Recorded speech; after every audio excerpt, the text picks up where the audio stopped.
My name is Cheryl, and at the beginning of last year, I ate too much fancy food and gained 5 kilograms.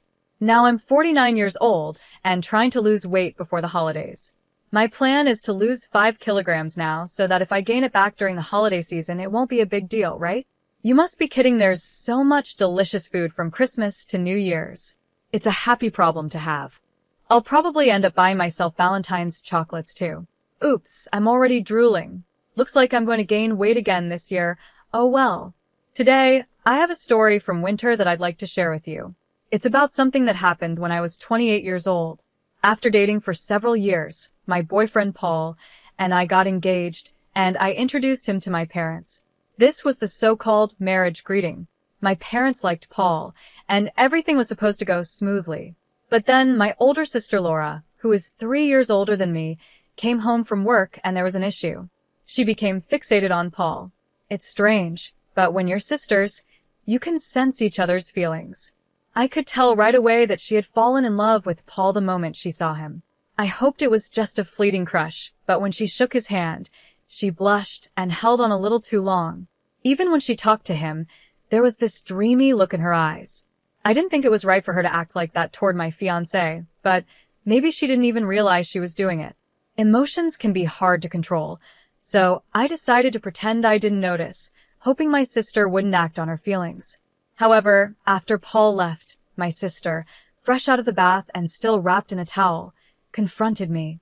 "You should call off the engagement," she said. According to her, Paul was a womanizer, and I could find someone better. She kept criticizing him, but she didn't have any real reason for saying that. "Why do you think he's a player?" I asked her. "It's a woman's intuition," she replied. The thing is, my sister has never had a boyfriend, so how could I trust her woman's intuition when she has no experience with men? I decided I should trust Paul, whose character I've known for years. I casually brushed off my sister's advice, saying, "Yeah, I'll be careful," without taking it too seriously. After that, Paul started visiting our home often. He said he wanted to build a good relationship with my family, so I invited him over, feeling comfortable about it. My parents were happy, and I hoped Paul would get along well with them since he was going to be my husband. But while things should have been going smoothly, my sister had other ideas. She tried to get close to Paul in a different way. According to Paul, when I wasn't around, she would grab his arm, press her chest against him, and ask, "Don't you think Marianne is a bit immature?" She even asked for his contact details and once purposely fell down in a way that exposed her underwear.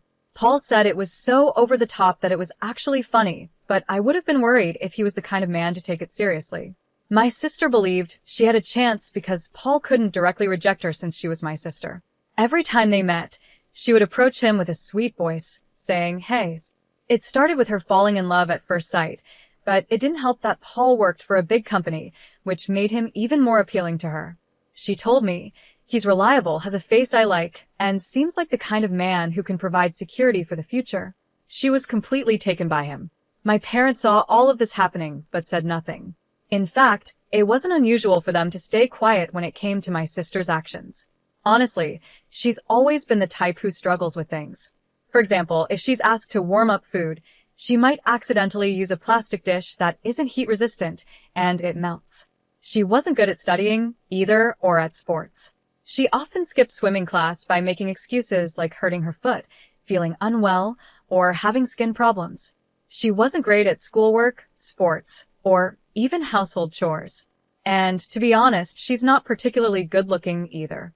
Still, because she's the eldest daughter, my parents always treated her differently, giving her special treatment.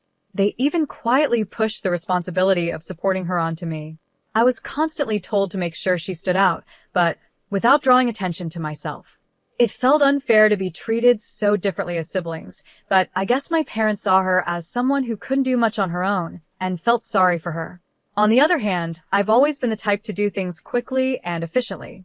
Maybe the adults didn't see much value in helping someone who could handle everything themselves. So, I became good at managing my sister's needs. Sometimes I would even pretend to be less capable in public to keep the balance. But as I grew out of my teenage years, I realized that continuing like this wasn't going to help me in the long run. I started pushing back against my parents and doing things my way. If I had kept going along with everything, I would have become someone who couldn't do anything. When I started standing up for myself, my sister didn't like it much because she was losing my support, but we never really had a bad relationship. We could still talk normally, and sometimes I even gave her advice when she had problems. Our family had its issues, like being too protective of my sister and a little bit of tension between us, but I still thought we were a pretty normal family. However, things changed when Paul didn't return my sister's feelings. She couldn't handle the fact that her younger sister was getting married before her.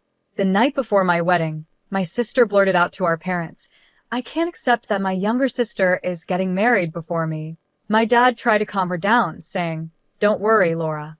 You'll find a good partner soon, too." I agreed with him. "Yeah, Laura, it's not a big deal." But she wasn't having it. Normally, the older sister gets married first, then the younger one. It's too soon for her. "The wedding is tomorrow," I reminded her. "What are you talking about, Mom? Don't you care about me? I'll be the poor older sister who's left behind while her younger sister moves on," she cried. That night, I listened quietly from the hallway as my sister and our parents argued. Should my sister really get married first? If I waited for her to marry, I would end up growing much older, without any progress in my own life. What was she thinking? I hoped she would calm down after venting her frustrations. Then I heard something shocking. "We won't attend the wedding tomorrow, Laura. Please be okay with that," my father said. What? Both my parents agreed not to come to my wedding just to make my sister happy. I couldn't believe it. It was like they were under some spell, doing whatever she wanted.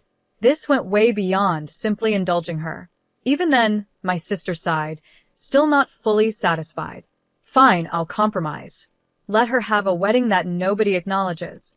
It was clear she didn't want me to marry Paul, likely because she had feelings for him. It was unbelievable that my parents wouldn't attend my wedding because of my sister's jealousy. The day of my wedding came, but I barely slept the night before. Instead of excitement, I felt anxious and uncomfortable, constantly thinking about what had happened. I'll never forget the satisfied smile on my sister's face when my parents told her they wouldn't be there. At the venue, I had to explain to Paul and his parents why mine weren't coming. I apologized and said, "My sister doesn't support this marriage, so my family won't be attending." I told them it was heartbreaking to say that my own parents weren't coming to my wedding. My in-laws were shocked and couldn't believe there were parents who wouldn't attend their daughter's big day.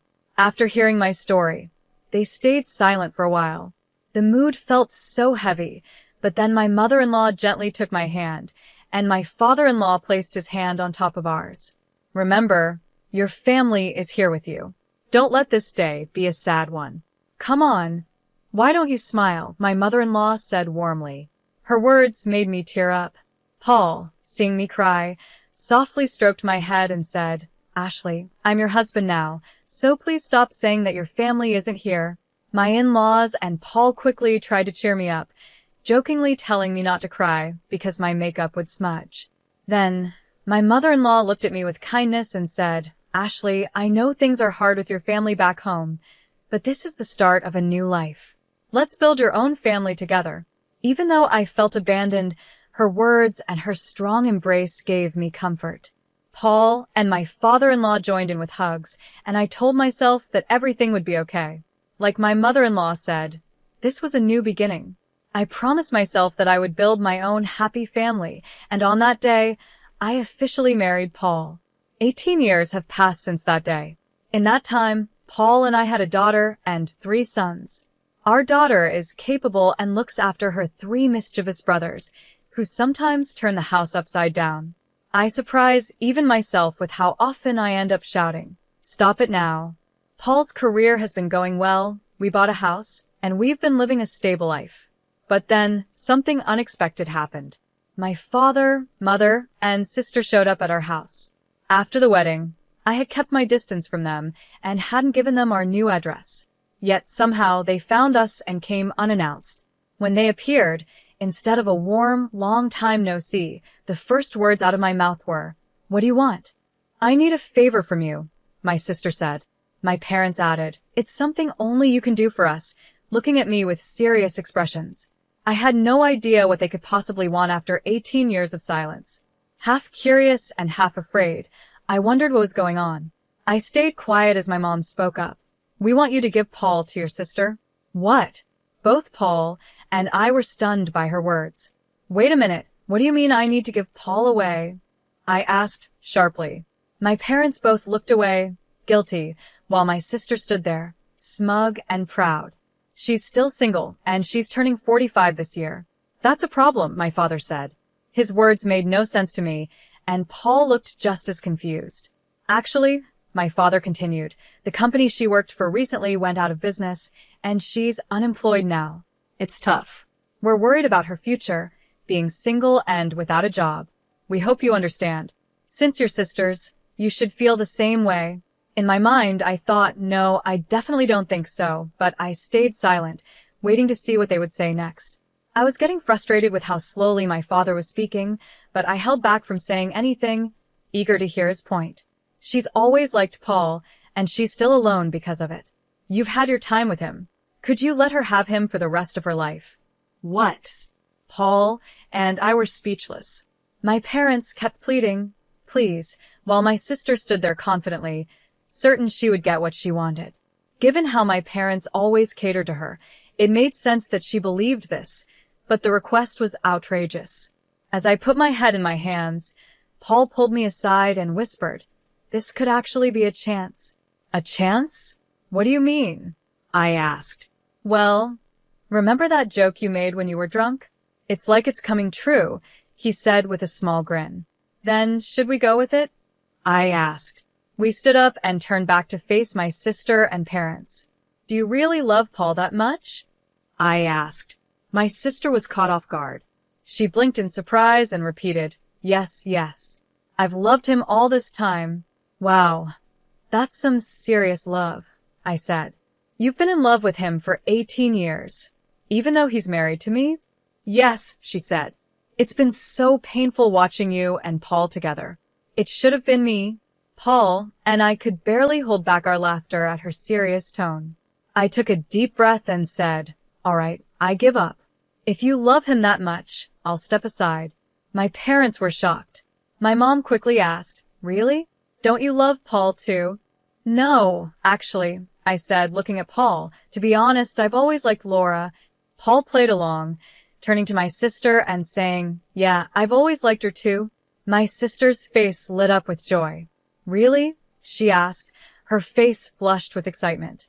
I knew it. You never resisted when I hugged you, and your eyes always looked so loving, my sister said, excitedly. I've been waiting for this moment, and finally, it's here. I had to hold back my laughter, and I could see Paul pretending to cry, though his shoulders were shaking from trying not to laugh. We just needed to keep this up a little longer. We'll always be together from now on, Paul, my sister suddenly said, acting as if they had been a couple all along. She was so casual about it, like she'd been living in this fantasy for the last 18 years. Laura, I'm happy, Paul replied with a smile. Please be my support from now on. Yes, absolutely, she said, clearly thrilled. So, I'm going to quit my job, Paul announced, grinning. My sister's smile faded in an instant, and her face turned to shock. Really? Yeah, I want to be with you all the time, Laura. So I'm quitting my job to always stay by your side. What? She stammered, clearly not expecting this. I won't even go outside anymore. Paul continued cheerfully. I'll follow you everywhere. I'll even watch you do housework from behind. My sister froze for a moment, her panic setting in, while our parents looked visibly disturbed. But I'm not working either. This is a problem, she muttered. What's the problem? If we're together, we have nothing to fear. We don't need money to be happy, Paul replied. But nowadays, we need to pay for things like insurance. It's not like the old days. We can't just live on love alone, she argued, her eyes starting to lose focus. Sensing the moment was right, I jumped in. Paul, if we end up divorcing, I'll be taking a large share of the assets, so you better pay up. Don't worry, Paul said with a laugh. Your sister and parents will take care of everything. Hearing this, my parents turned pale and exchanged worried glances. Laura, my father said, this is hard to admit, but this isn't right. Stealing your sister's husband, it's wrong. Exactly, Laura, my mom added, suddenly backing away from the plan. It was as if all the passion and support for my sister vanished in an instant. "What are you talking about? You promised Paul to me," Laura yelled, her frustration growing. That was before my father began, but she cut him off. "I don't want to hear it. Doesn't anyone support me?" Laura screamed, and in her frenzy, she grabbed my mom's hair. My father tried to calm her down, but it was chaos. In the middle of all this, Paul calmly spoke up. "Laura, to be honest, you're not my type. I respect you as Ashley's sister, but that's it." Everyone fell silent, their attention now on him. "I don't really want to interact much with you, especially when you look at me like that," Paul said. "That gaze actually turns me off. Knowing that someone has unreturned feelings for me is really uncomfortable." His honest words left my sister and parents speechless. "But Paul, what was all that earlier?" my sister asked, clearly confused. "Stop acting so casually with someone else's husband," I said firmly. "There's no way he could fall for you. We have a family, and we're happy." As I said this, I stopped my sister, who was walking toward Paul with a pale face. "You tricked me," she shouted. "How could you think that someone who hasn't contacted you in 18 years still loves you? Isn't that a bit unrealistic?" I asked. My sister's face turned red, and she started to tear up, clearly out of frustration. "If you were really attractive, maybe it would be different. But no one finds charm in someone who is unemployed, dependent on their parents, and can't do basic things because their mom has always done them. At your age, a marriage wouldn't last long with those traits," I said plainly. Paul quietly chuckled behind me. My sister, hit by the truth of my words, began to cry loudly, unable to stop. Our parents tried to comfort her, but they looked confused, as if they were realizing that what I said was true. "I'm not giving Paul to you," I continued. "So please give up, Laura." At that, she cried even harder, like a child throwing a tantrum. It was a sad sight for an adult, and it was clear she hadn't matured. "Take this as a lesson, and please don't involve yourself in our lives again," I said. "No matter what trouble you face in the future, don't expect any help from us." With that, I slowly closed the front door.